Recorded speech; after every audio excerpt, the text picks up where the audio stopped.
Bertemu lagi bersama saya.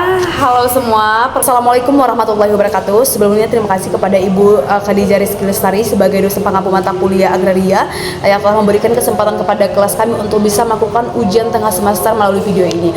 Baik, ada pepatah bilang katanya tak kenal maka tak sayang, tak sayang maka tak cinta. Perkenalkan, saya Iklimah Hayati dengan NPM 240310100146 dari Fakultas Hukum kelas 01 dengan nomor absen 13. Jadi di sini saya akan menjelaskan beberapa soal ujian kita mulai dari nomor 1 sampai nomor 3. Nah, di sini saya akan menjelaskan dari soal nomor 1 terlebih dahulu. Nah, jadi di soal pertama itu adalah bagaimana kondisi hukum agraria dan UPA. Nah, di poin A atau di poin pertama itu bagaimana kondisi hukum agraria di Hindia Belanda. Nah, jawaban yang pertama itu adalah dikuasai oleh hukum kolonial Belanda yang berpihak kepada kepentingan penjajah.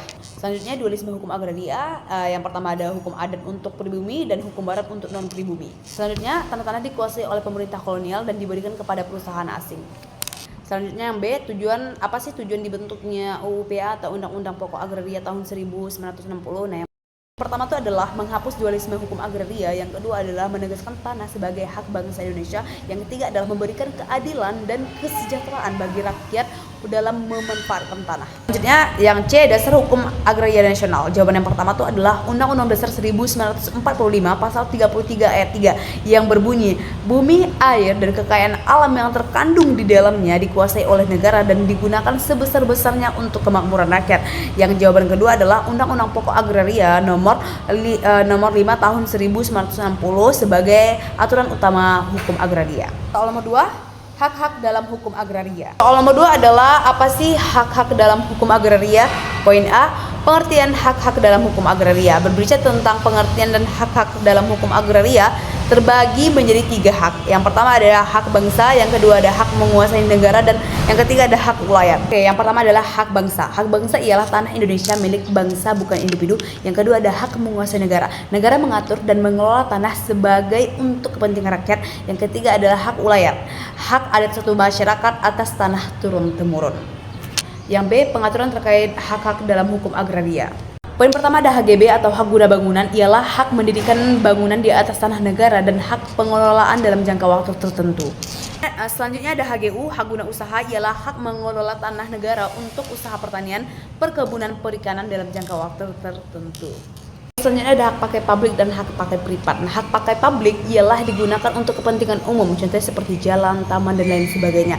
Yang kedua ada hak pakai privat, hak individu atau badan hukum untuk menggunakan tanah dalam jangka waktu tertentu. Oke, yang terakhir ada hak pengelolaan, di mana hak pengelolaan ini adalah hak negara yang diberikan kepada badan hukum untuk mengelola tanah dalam kepentingan tertentu. Soal yang terakhir atau soal ketiga itu bagaimana kasus PT Matahari dan HGB atau hak guna bangunan ini. Nah, di poin A dipertanyakan kapan masa berlaku atau bagaimana atau sejauh mana masa berlaku HGB ini.